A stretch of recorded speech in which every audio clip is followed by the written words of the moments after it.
as so many teenagers find themselves, or people who are now in their early 20s, but as teenagers they were just lazy, and I think kind of don't have that push, or don't have certainly the drive that you have now at this point. Talk to us a little bit about that background to give other people an idea of I think there's this idea about entrepreneurs that we somehow are birthed from the womb, and we're just immediately this way, and we're driven the way that we are. And for most of us, most entrepreneurs, that's just not the case. And I think your story is reflective of that also. Are you listening? Damn.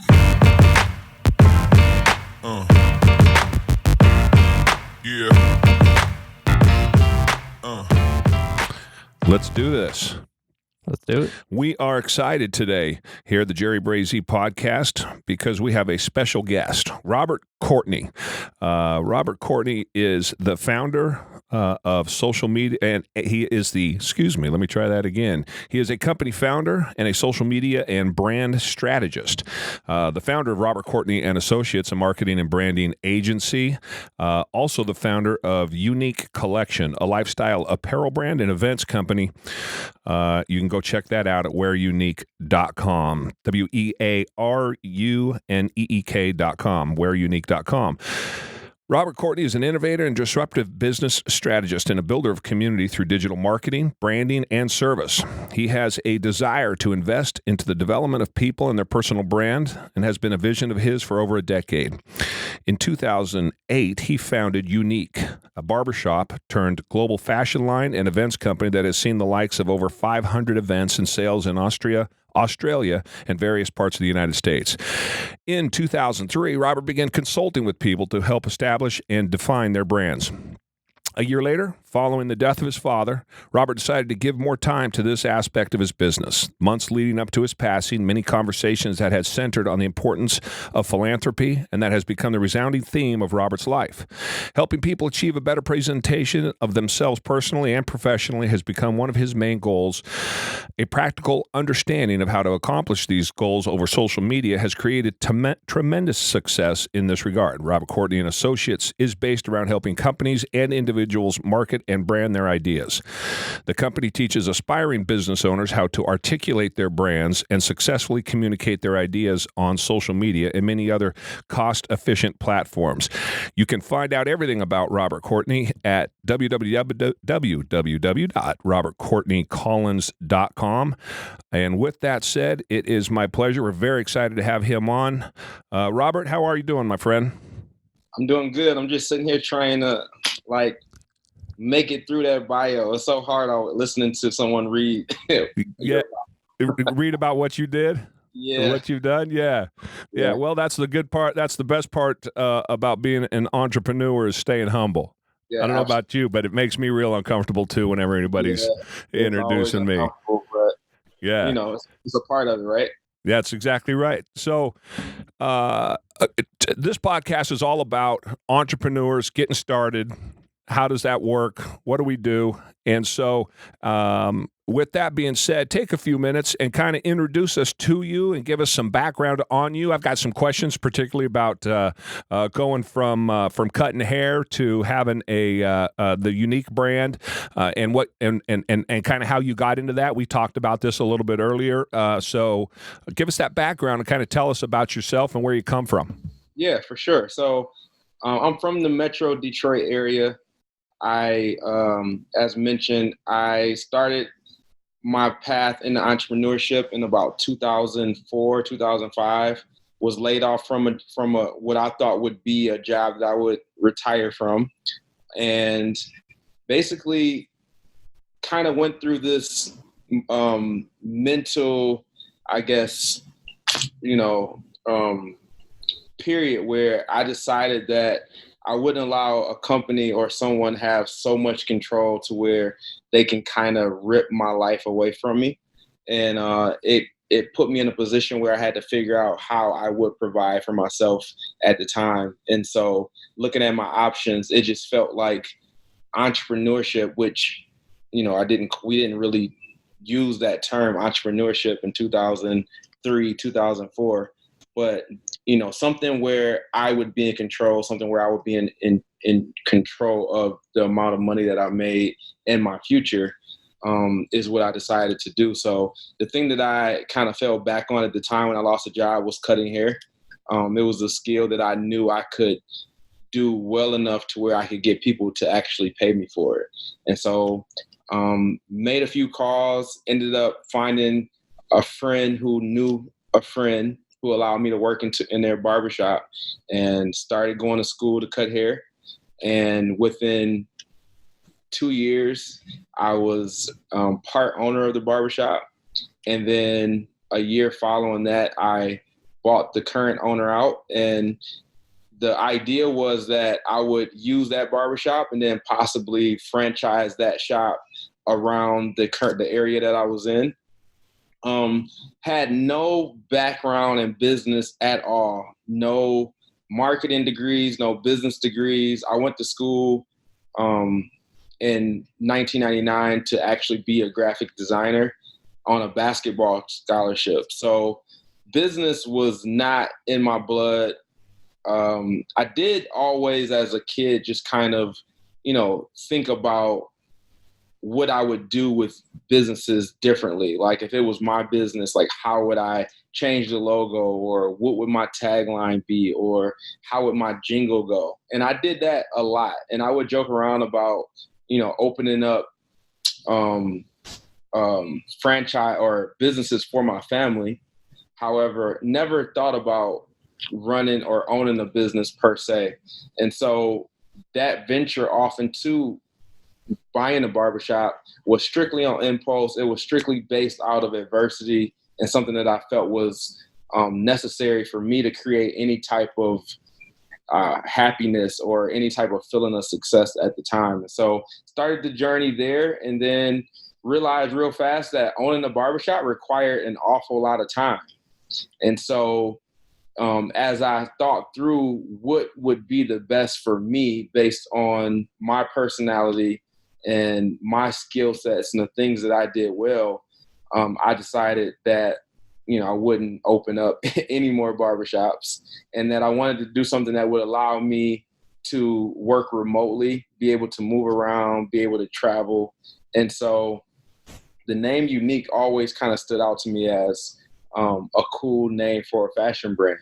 And again, had no experience with fashion, no experience with clothing, retail, merchandising, any of those things. However, I just had a real kind of burning determination to succeed at the time. And so just kind of followed that itch and dived into the clothing arena. And at the time, it was 2008, 2009.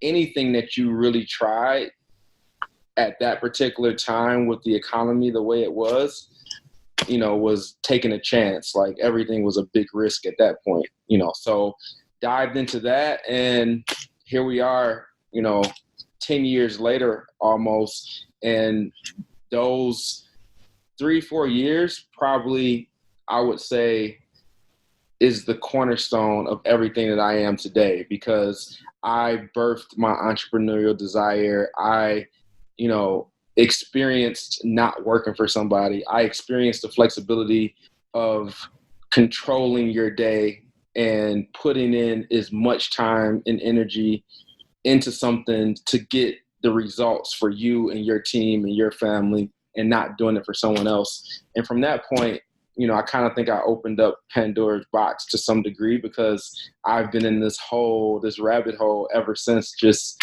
whatever I feel is something that I want to go after, I've, attempted to go after it successfully and unsuccessfully. And that path ultimately has led me to my current situation, which is my marketing company, which probably occupies 75 to 80% of my time, while my partner kind of mans the fashion brand. And I have other partners that control and monitor the barbershop, all of which are still active and fully operational. My personal endeavors and concentration is mainly at this point on growing and building our social media agency.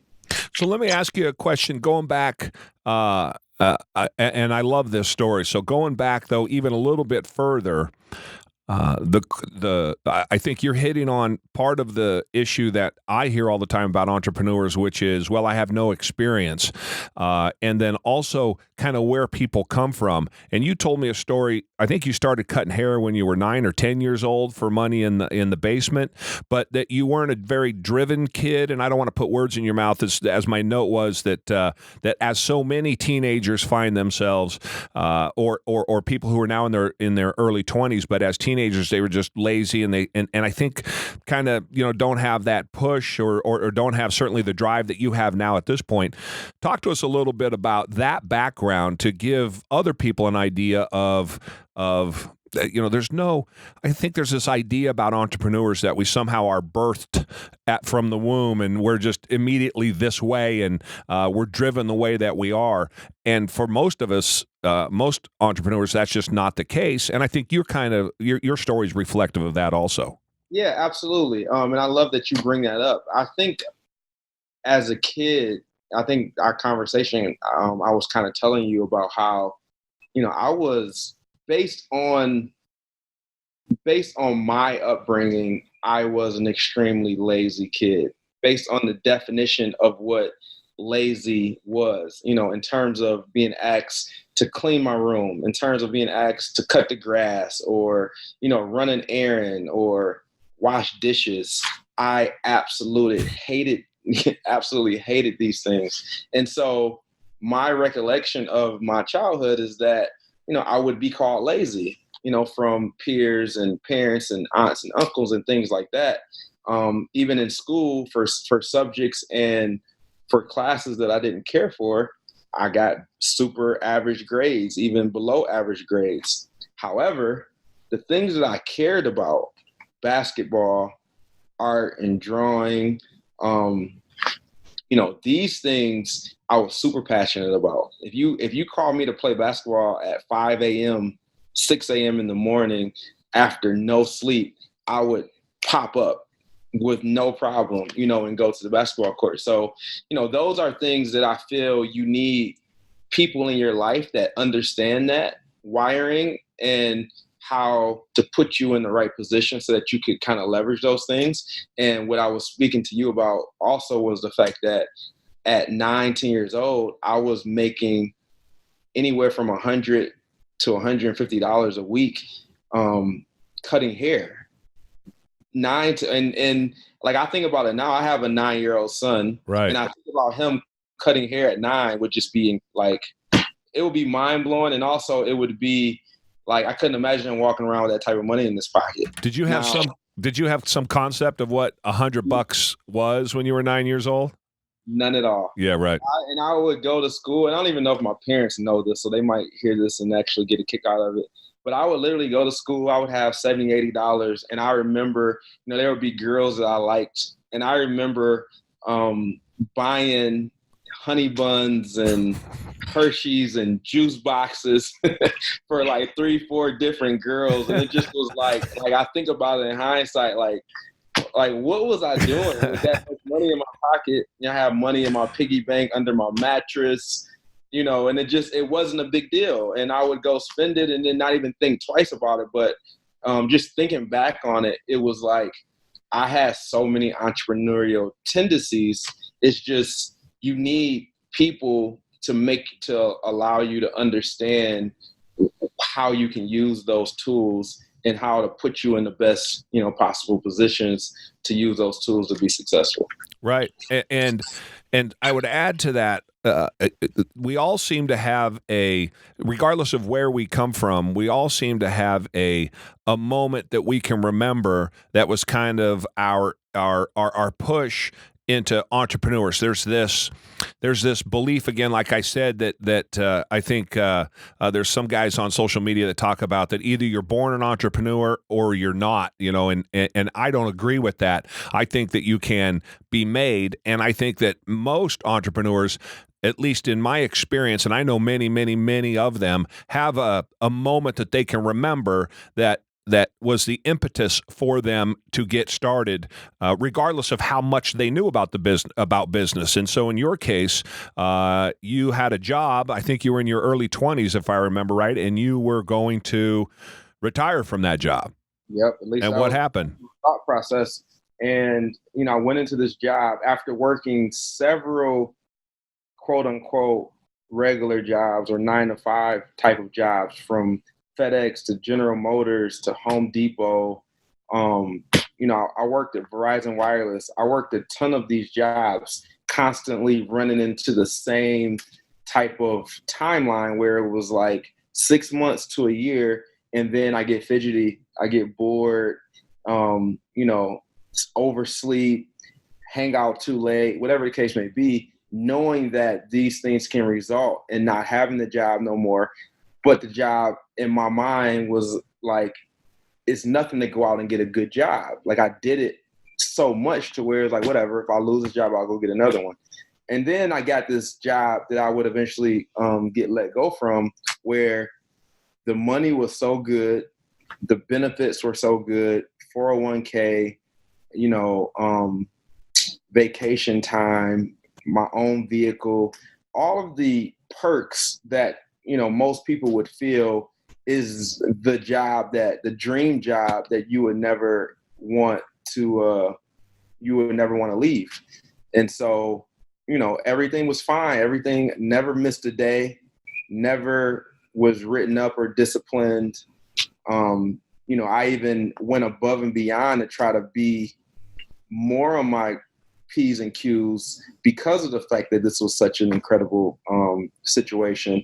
And on a random normal day, I went in 7:00 in the morning and had a note that I needed to report to the supervisor's office, which absolutely never happens. So immediately there was this feeling of something's wrong. And when I knocked on his door and opened his door and looked into his eyes, like, I knew it was over. And he didn't say a word to me. And I could just tell, like, I don't know, I'm sure he wasn't crying, but like, he just had like a misty, like, he didn't even want to break my heart. Right. Like, he was getting ready to. And, I'm a 22-year-old kid, essentially, literally just bought my truck was probably 2 weeks old. My house was probably 8 months. It had been about 8 months since I had purchased it. So I had a brand new mortgage, all of this being completely new.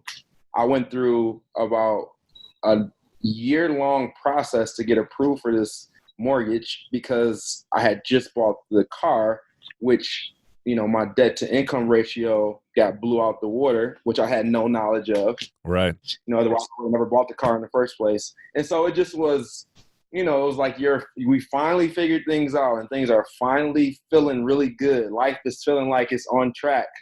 And then all of a sudden, you walk in and I'm just completely derailed. And I just remember leaving, not even remembering the drive home, getting into my parking lot, and I probably sat in my car in my driveway for 3-4 hours, just like, what the heck am I supposed to do? Like, what just happened? Like, somebody wake me up and let's start this day over.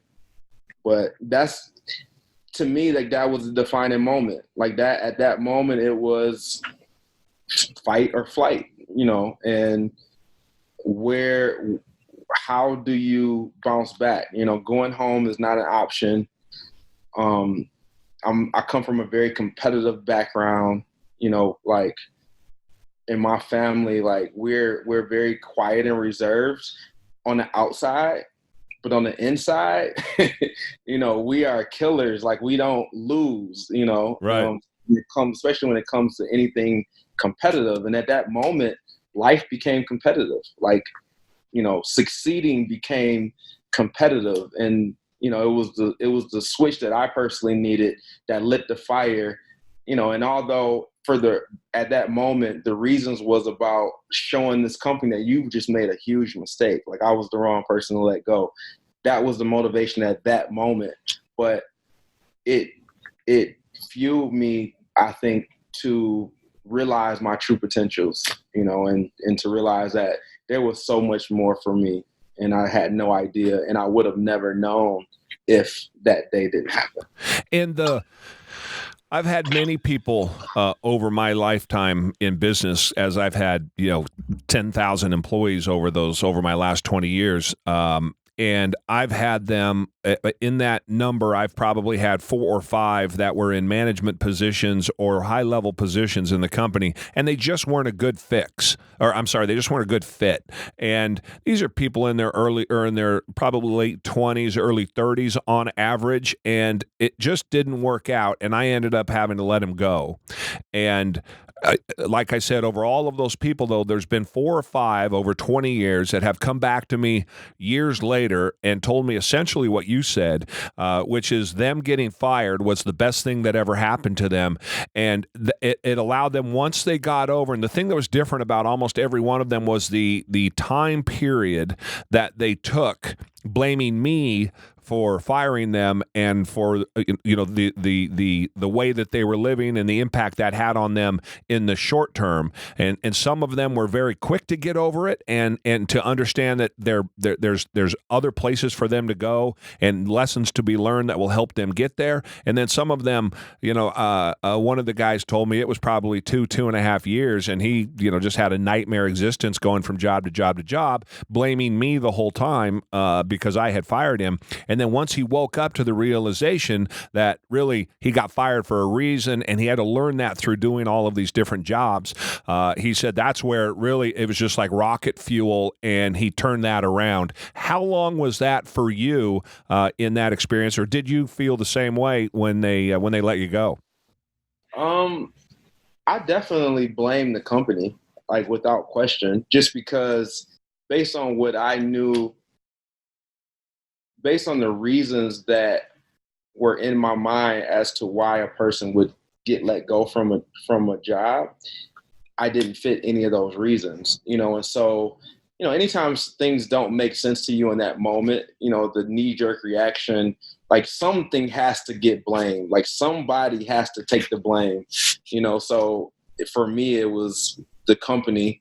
But the process of me resolving that internally, I would say once I started to experience what entrepreneurship felt like, and I started to realize that I was actually on a path that wasn't for me and working for that company, I quit, like the blame, like very quickly went away. And, I was raised, my dad was an employee for General Motors, and he worked for them for almost 30 years. And so I grew up in a household where my dad would get up at 3:30, 4 a.m., and he would work 9, 10, 11 hours a day, come home, eat dinner, play with us for a hot second, go to bed, and then repeat the cycle.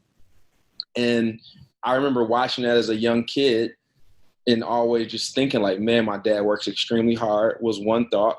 And then when I was 17 years old, he actually got me a summertime job at one of the plants that he was working in at the time. And I did the same schedule. Like I would get up at 3:34, we would go, I would sleep the entire way to the job. I would work during we would get 3 breaks during the day and 1 lunch. I would sleep every single break because I was just exhausted. I would eat, and then try to get a nap in during the lunchtime. And then on the way home, I would sleep the entire way home, And so. And then stay up way too late. And well, no, like I would get home and pass out. Oh. And just, like literally feel like I blink and it's time to do the same thing over again. Right. So within 2 weeks, I had a snapshot of my dad's life, and I was just like, no way, no how is this the life that I can see for myself. I didn't know how I was going to necessarily get out of it, but I say that to say I was built thinking that adulthood was about working hard, and adulthood was about not having a life. You weren't supposed to travel. You weren't supposed to enjoy your family and your friends. You were supposed to do what was necessary to put food on the table. And sometimes that required you working around the clock, doing things that you didn't necessarily want to do, but that was a part of adulthood, So sure. That idea bled over into me. And then the only reason that pattern got stopped was because I got fired. And when I went to work in that barbershop, I mean, literally the first day of working a 12-hour day and making decent money and not realizing that I had worked 12 hours, enjoying 90% of that day, not being exhausted, not feeling like the day was over, it was like, wait a minute, like, what is this? I just made a decent amount of money and I worked hard and I enjoyed it. Like, that's really possible. Yeah. It almost felt like I was cheating. Like you're not supposed to like your job and enjoy your job. And this is obviously 2005. So entrepreneurship isn't really being talked about. It's not like a mainstream thing where you have examples like Jay-Z and Puff Daddy and Bill, like all these moguls who are out there kind of creating the blueprint for how life could be. So it was kind of like, for me, it was more or less a learning curve. And once I figured out that, I didn't want to do that anyway. It wasn't for me anyway. That blame completely left my body. And, I'm still friends with the supervisor. I still, talk to him every blue moon. I have no bad or ill will toward that company at all. Yeah, they were. Again, that was your impetus. That was kind of your moment that pushed you to where you are now. So now you did you say you still own the barbershop, or you sold it? Yeah, tell us about buying it, because I always talk about, for myself, I come from a very, very poor background, and for me, I didn't even know. I bought a house when I was 21 years old. I bought it because I thought that's what I saw them do on television, right? I didn't know what interest rates were. I didn't know what a mortgage was. I didn't know about refis. I mean, there's not a person on the planet, I think, that knew less about business numbers. I have no education. I was living on the streets as a 17-year-old. So, I mean, I knew absolutely nothing, but I had that ability to work and that ability to learn. And so for you, now you're in the barbershop, you're kind of realizing this, hey, I enjoy this. This is something that I would like to do. And the opportunity then presented itself for you to buy it. Tell us about that. Yeah. So, like I said, the very first day I realized that, I can make a decent living doing, being a barber. And then I had, through the little over 2, almost 3 years that I worked for the company Buckeye Pipeline, I had my 401k plan, and then I had saved, a little bit of money. But working in 2 years, like, I was way ahead of the curve. Now, I also had my house, so I had to get creative. I started renting out. I rented out 2 of my rooms. Yeah. I moved my sister in, so I had my sister and 2 roommates that was living with me at the time. So I'm generating revenue that way. So long story short, I ended up saving up a decent amount of money. I had my 401k that I tapped into, and I borrowed the rest of the money from a couple friends and family members, because the lady that was owning the barbershop at the time, she was burnt out, and she decided that she didn't want to be an owner anymore. So it really was just kind of serendipitous. Like, the situation just kind of presented itself. And my timing was just good. And how did you make the decision that you wanted to go from, or did you even think about going from the employee or contractor, whatever you were there at the barbershop, to being the owner? Because as you know, there's a lot different being the owner than it is just showing up every day and cutting hair.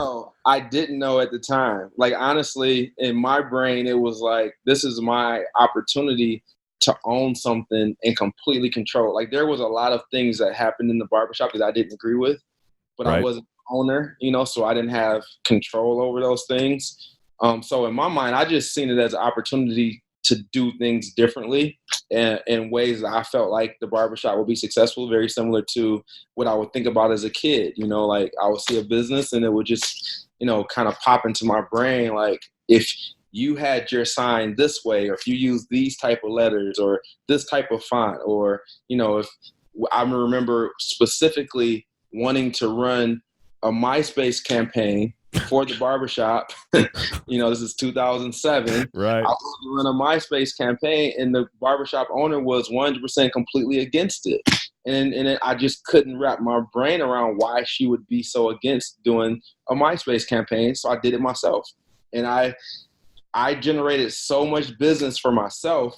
And I think that was actually, for me, like the thing that made me say, you know what? I'm tired of having to ask. Like, I just want to be able to do it, And so I went into it, but I didn't realize the responsibility that would come with ownership. Right. I knew about property taxes. I knew nothing about, keeping up with the licenses and the regulatory things that I would have to do, the inspectors that would come through the barbershop every 6 months, dealing with the landlord that refused to fix things, like all of these things that no one tends to talk about. It's kind of like getting married. Everybody tell you about the good stuff.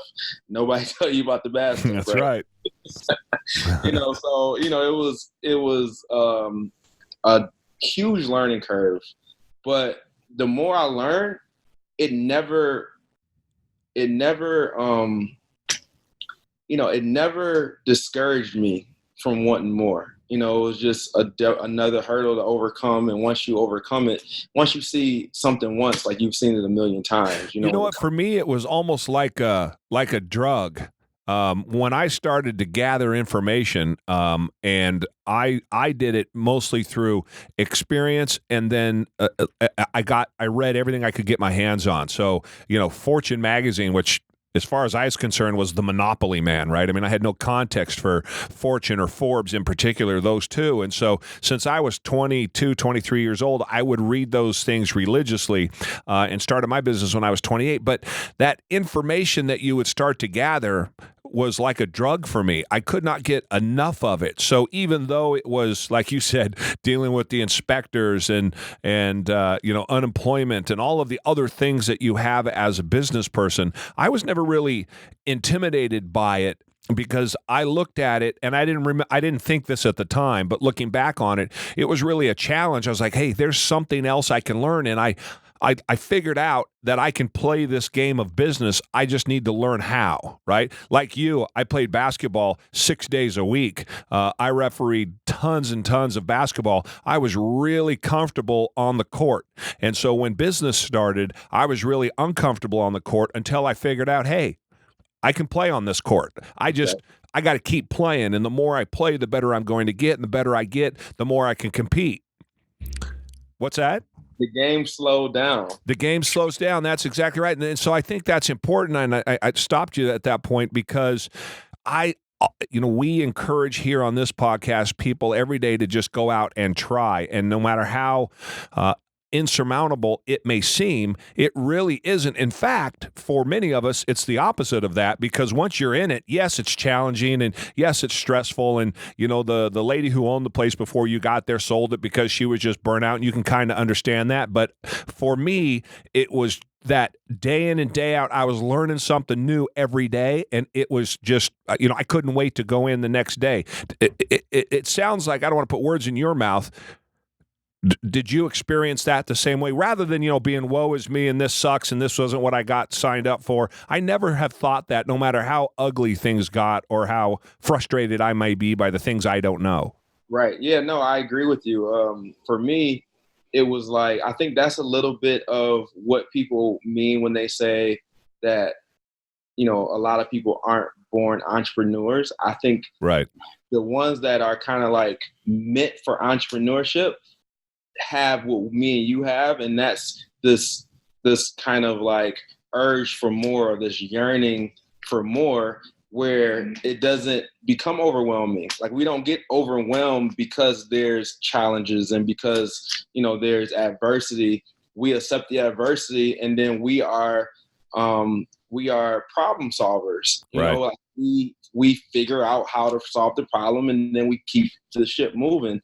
And once, to me, like every time I experience something, I think about the first time challenges happened and how, like, for example, DTE bill was way higher than I expected to be early on as an owner. When the winter time came around, Detroit, it gets really cold, and so I went in. My ownership started in like June, so it's warm and it's hot, and then all of a sudden January, February hit, and the employee, I have 7 barbers. They're keeping the heat cranked up all day, every day. We never cut it off. But this is something I never even thought about, controlling and monitoring the heat. And all of a sudden I get a $1,700, $1,800 gas bill. And there's no way I can, with on top of all the other bills that I have, it's going to crush me. I don't, and it's how do you overcome the situation? I don't know about budget wise. I don't know about calling DTE and working out a payment arrangement. Only thing I can think of is I have a huge bill and it has to get paid. I don't know who I'm going to borrow it from. I don't know where I'm going to get the money from, but I have to figure it out because the doors can't shut. I have all these people who are responsible for paying their families. And the worst thought of any new barbershop owner is the electricity going out, early on. So anyway, I think about those feelings now, how much anxiety those scenarios caused, as a 25-year-old kid, 26-year-old kid trying to figure things out. And now I think about that and it's just I don't know the last time I felt that feeling of anxiety. It's probably been 7, 8, 9 years because you just process it differently. It's we are built to absorb issues and problems and have a poker face and literally just kind of, it's a part of it. And if you don't have issues, you're not alive. Right. And you have to live through it. And this will transition me into my next question for you. You have to live through that kind of adversity at that level to be able to navigate the adversities that are going to come later that have more zeros attached to them or have much more responsibility. And it's funny how those can seem have nearly the effect on you that the $1,700 heat bill. For instance, you started your brand, make sure I got it right, Uneek Collections.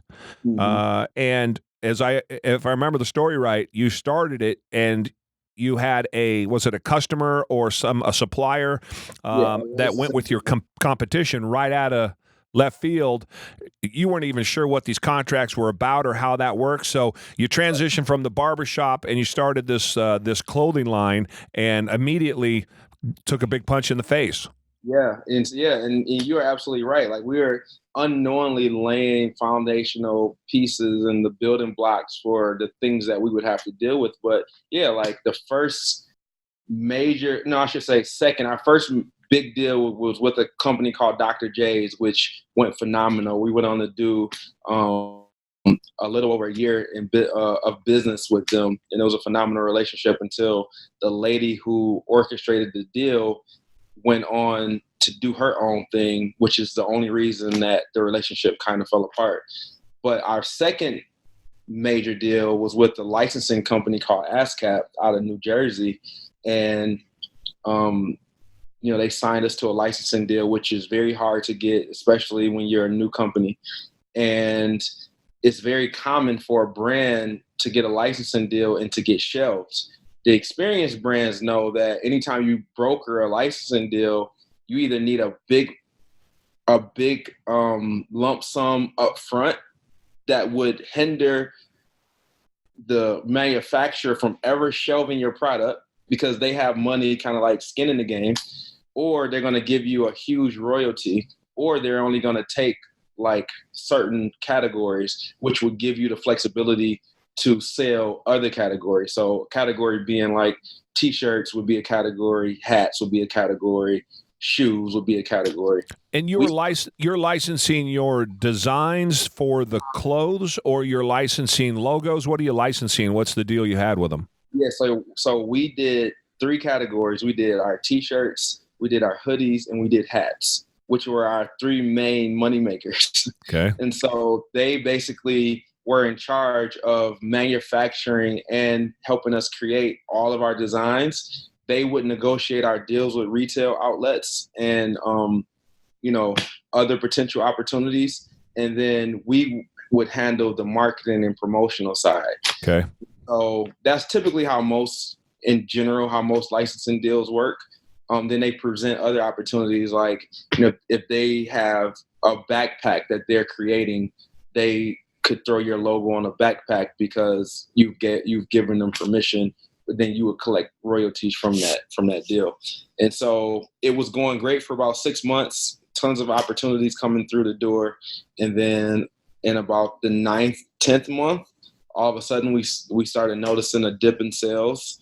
And it's interesting, you compared like the barbershop scenario where I felt all that anxiety to this scenario. And I mentioned that $1,700, and it's awesome that you picked up on it, because as I think about it, it was a literal drop in the bucket. Like, it was, Right.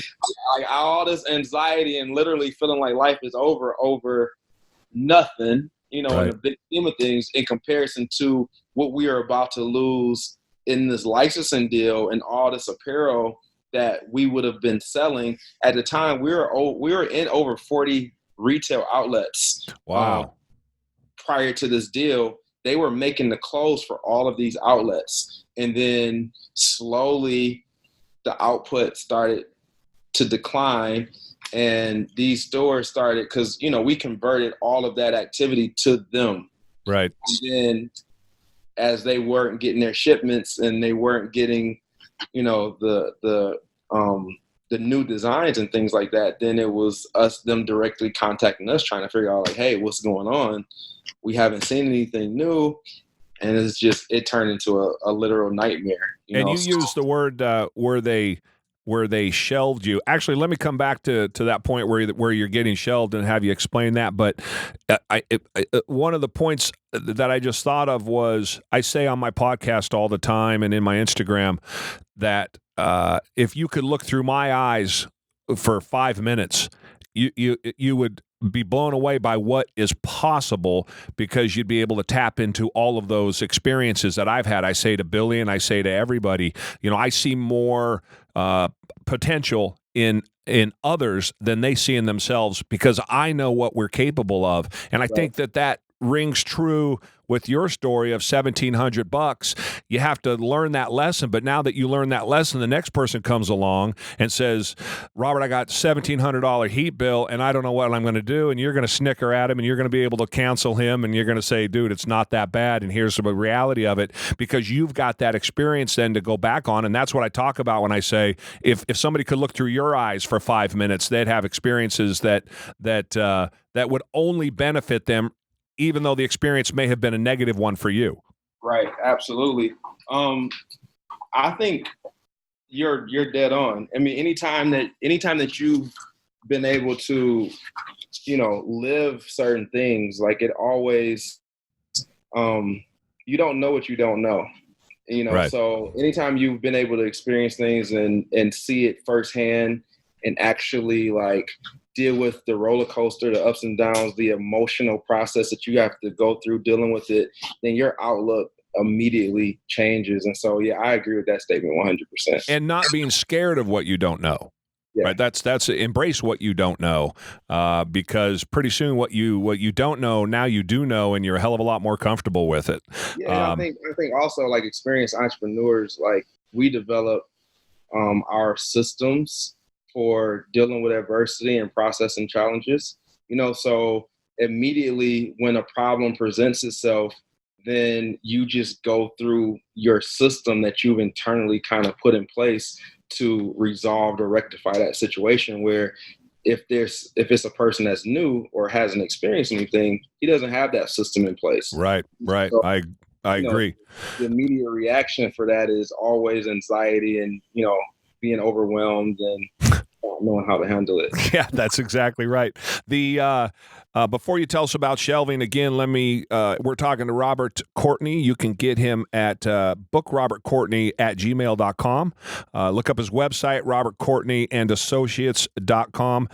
He is the founder of the Uneek Brands. Is that correct? Uneek Brands? Is that what? Yeah, where Uneek.com is the website. Uneek Collection is the actual brand. And then Where Uneek is a hub for our brands as well as other up and coming brands that we give the platform to. Okay. To showcase their products. WEAR, Wear Unique, UNEEK. So go check that out, everybody. As you can tell, his story is a good one, and there's a ton to learn from him. I'm enjoying the conversation very much because I love entrepreneurial stories. Now you got shelved, which I'm assuming means what we all think it means. They just kind of shut it down. They'd already paid you, and now you're getting nothing from it. Is that essentially what happens? It is partly. So you get paid quarterly through like most licensing deals. And so as the sales happen at the end of that quarter, you would get your check cut for the length of the timeline that you're with the manufacturer that you're with. In any situation, you would normally have one brand that's responsible for, whatever category.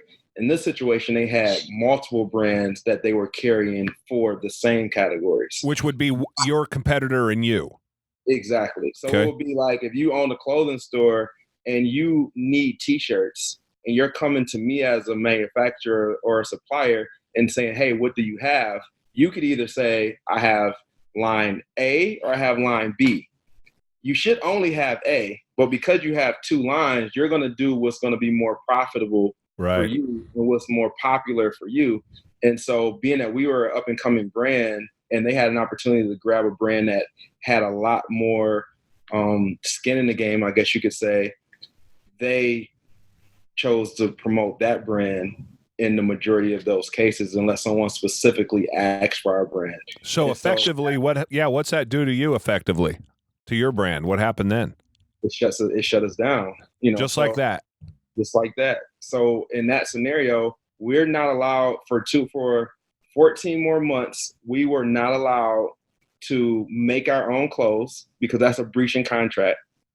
At the same time, they weren't selling our brand and shipping to our stores and the retail stores that we were in.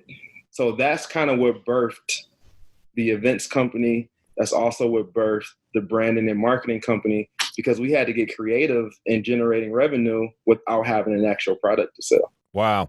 And so from that, then again, there's a recurring theme that is entrepreneurship. From that adversity comes something greater. Yes. And so tell us about now you have these event companies, you have this marketing company. So fill us in on that. Tell us, we kind of got your backstory, and tell us, you still own the barbershop? Did I hear that correctly? Still on the barbershop. Right on. And that's turned out to be a good deal, obviously. It's been, long time now? Yeah, 15 years. Wow. Congratulations, man. That's amazing. Thank you. So with the situation that happened with the licensing, we decided to start throwing events to keep our brand name relevant. Social media was starting to, become a thing. And we found that we were extremely successful anytime we would do a fashion show or we would sponsor a musician or, anything like that. And so we decided that we would start generating revenue by traveling the country and doing hosting music and charitable initiatives and any type of events where we could get people together. It would be Uneek Collection Presents, and we would show pictures of the clothes. Like we would do videos that would, create lifestyle, kind of give the brand like a lifestyle feel. And then we switched everything that, like all of our messaging switched to a lifestyle company as opposed to, it being specifically driven by clothes. So where's the idea to go do events? Where's that come from? Is that something that you had seen somebody else do, or how did you come to that you're going to go out and travel the United States doing these events? I think that came from the network. Like we needed to figure out in what way could we best leverage our current network and kind of find the fastest path to getting our brand in front of people. And so we would often travel to different venues and cities and things like that, and, go to nightclubs and lounges. And so those relationships kind of afforded us the opportunity to say, hey, we want to come in and we want to host an event. We're going to drive X amount of people. And I think it was kind of like our foot in the door. And then we were big early on before it became a thing. We were really big on cross promotion and partnering with other companies for like a common goal. And so those were really like early brand deals, like early brand ambassador, marketing, influencer deals before it kind of, became titled and people started actually calling it that. We kind of started that instinctively just because we were just trying to figure things out. It wasn't we wanted to do it. It was because we had to do it. And it would you your how would you then monetize that? How would you monetize presented by Uneek and you put on the show or the charity or whatever it is? We actually became the event planners. Like we were the event planners. So we would do ticket sales. We would charge to come to the events. We would do door covers. Wow. We would do sponsorship packages. As a matter of fact, in 2012, we raised about $90,000 in sponsorship money to put on a music tour to literally just travel around the world, or around the country, I should say, not the world, around the country, so that we could do events at venues within the cities that we wanted our brand to be present in. Wow. So, and so you do the event, and then you're again, in a way, you're cross promoting because you're doing the event and the event planning, and that's its own business. But at the same time, I'm assuming you're trying to build that lifestyle brand so that you can sell a product. Yeah. The idea was that venues wanted people, and they would normally work with nightlife groups or promoters to bring out the people, and that's typically how all nightlife driven economies work.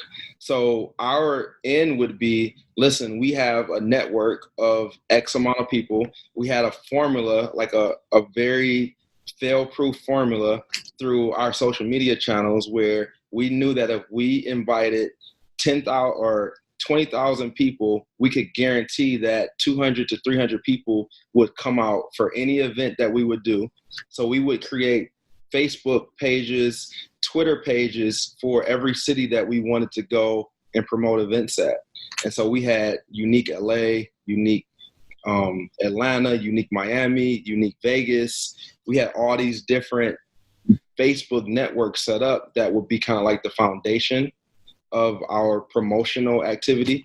And then we would contact the businesses that was in that city and say, hey, listen, we have a built-in network of people who follow our brand. Now, I should mention that a big part of our brand, the word Uneek, is an acronym. It stands for Unifying Nationalities by Encouraging Education and Knowledge. Okay. So we basically leveraged that and built everything around ultimately this message of bringing people together. So like even now today, like our brand is more known for bringing people together because of that huge push from probably 2011 to probably 2015, this huge push to build ourselves as a lifestyle company and to encourage diversity and bring people together from different backgrounds, doing these events, traveling around the country. We did probably harder then than any other time. And your timing seems like was fortuitous in that during that same time frame, that message seemed to start to resonate. And if memory serves me, we started to see that probably more than we had ever done before. And you guys then, good timing, had the product ready to go, and then were able to capitalize on it. Would that be fair to say? 100%. And it was the timing was also good because like social media was becoming a thing, right. And so the power to not MySpace though, right? Yeah, MySpace. Social media evolves, and being able to go direct to the consumer and sell online, as unpopular as it was back then, and experts would tell us that selling product online would never be a thing. Right. It was, you could literally, if you were in it, you could see the wheel starting to turn and our opportunity basically like creating itself as everything progressed. Right. That's and again, knowing what you didn't know, but studying enough or paying close enough attention to be able to see what the opposite of what the experts tell you, is probably a critical thing in business as much as anything. And for me, it's just been instinctual for me. You learn as much as you can. You have all this experience, and then you're like, wait, I don't think this is right. At least that's how it worked in my head. I never thought, I don't think this is right, I'm going to do it, and I may lose. I never thought about that. I always thought, I don't think they're right, I'm going to do it. Now, I didn't win every time, but I never doubted it. Was there a point during this whole period that you ever doubted what you were doing? I would be lying if I said I didn't. Like, I had moments where it just was like, you got so many things around you not going the way that it plays out in your head. But Right. what I didn't realize then is that I just wasn't looking at things in a big enough window. It's like we want success to happen so fast. And it's like you put yourself onto this own kind of like time clock of, you start today, within the next 6 months, within the next year, like within the next 2 years, you're expecting to be at a certain level, when in all actuality, like, you may be on the right path. It's just, it's just taking a little longer than Sure. you planned for it to take. So, now my motivation and my reason for doing things is a lot different, which eliminates time. It's like when you're getting satisfaction from how you make people feel and like the daily interactions that you have throughout the course of the day, I feel like it erases the timeline. And so if it happens in a year, if it happens in 10 years, it doesn't matter, because my satisfaction is coming from different places. Sure. And that timeline is probably one of my recurring complaints about the internet and entrepreneurship, is that we put out an Instagram post yesterday that essentially said 1 day, 1 week, 1 month, 1 year, and I could have said multiple decades equals success. And success, again, measured always by what, like you said, monetary success or making a difference success, changing people's lives success, however however you define success in your life. But it doesn't happen overnight, does it? I mean, there's no getting rich quick. There's no 2-hour-a-day programs that are going to make you $10,000 a month and all of that, right? It all takes time. Yep. And It's the grind. It's the grind. Like that would probably be, if someone said, what's your biggest lesson in all these years of entrepreneurship? It's just that everything just takes time. Like, Right. If you expect it to happen in a year, add 5-6 years to it. If you expect it to happen in 6-7 years, add, another 6-7 years to it. It's just the reality of what it is. And as you have conversations with people that's been successful, you always find out that they've been doing it for 10 years, 15 years, 20 years, so, you got to just be patient and attach your motivation to the journey and the process of what you're going through, as opposed to the destination, which is super cliche, but it's the reality. Yeah, no, I think that's true. As we're winding this down and we're running up against it here, tell us, though, I didn't want to let you go without, I saw on Instagram that you guys, and I believe it is your marketing company, had a big event. It looked like you had a ton of people come out, and I wanted to talk to you about that before I let you go. What was that all about? Yeah, so we started 3 years ago. We started this kind of like it's a platform for individuals, up and coming brands who've been around, to basically learn ways to build their business without having to pay a ton of money. And as a matter of fact, with this particular event, it's free.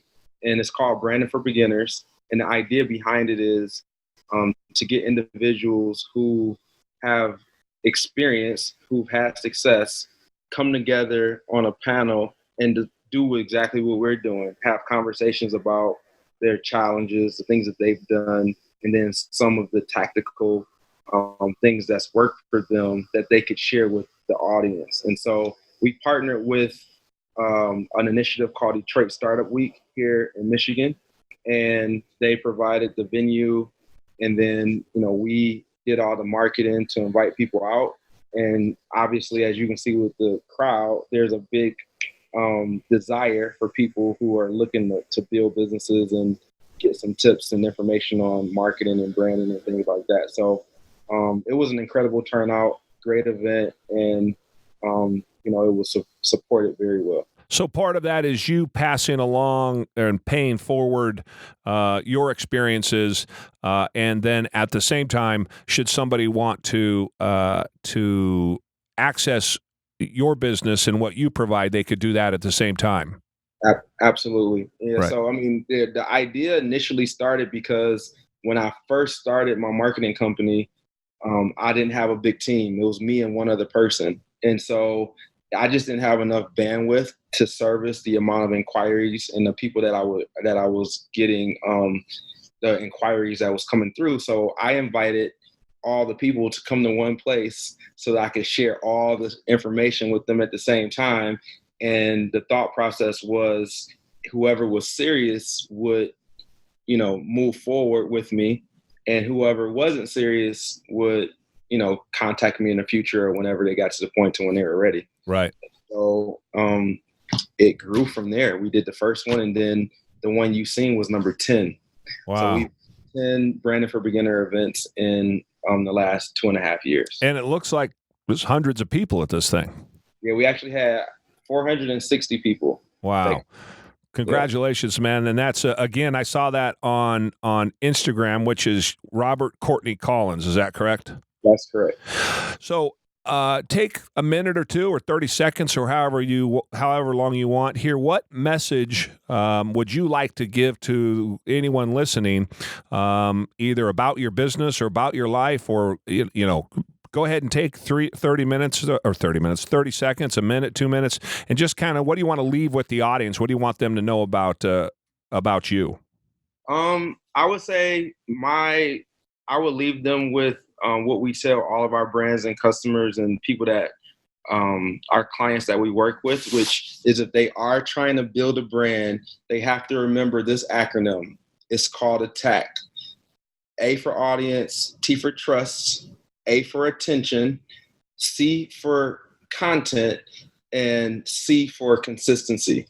If you use those acronyms in that order, it'll probably give you the biggest chance for success online and building your business if you're just getting started. In terms of just life advice, just in general, I think it's very important, like we just mentioned, just to be patient.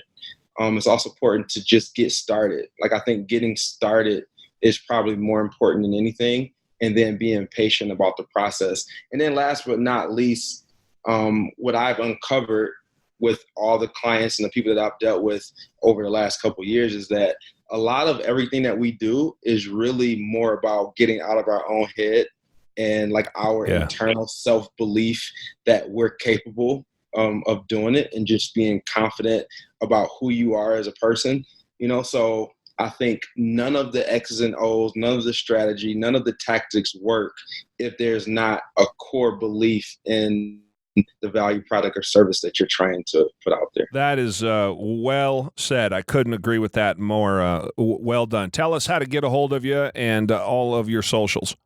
You can follow me or find me, Robert Courtney Collins, on every platform. To find a Uneek brand, that's whereuneek.com. To check out the marketing company, that's Robert Courtney and Associates.com. And, feel free to leave a message on any of those platforms. Feel free to email me directly at robertcourtneycollins@gmail.com. And I love to interact. I love to connect with everybody I possibly can. So I'm looking forward to chatting. Very good. And I really appreciate you doing this with us. That hour, as they tend to, with a good conversation, flies by. So I love the story, bud, and I really do appreciate you coming on. Yeah, I appreciate you reaching out, and anytime you want to do it in the future, just let me know. That wraps up this episode. Thanks, everybody, for tuning in. Check us out: YouTube, Instagram, Facebook, iTunes, Google, Reddit, and the old Spotify. Fuck you, Daniel.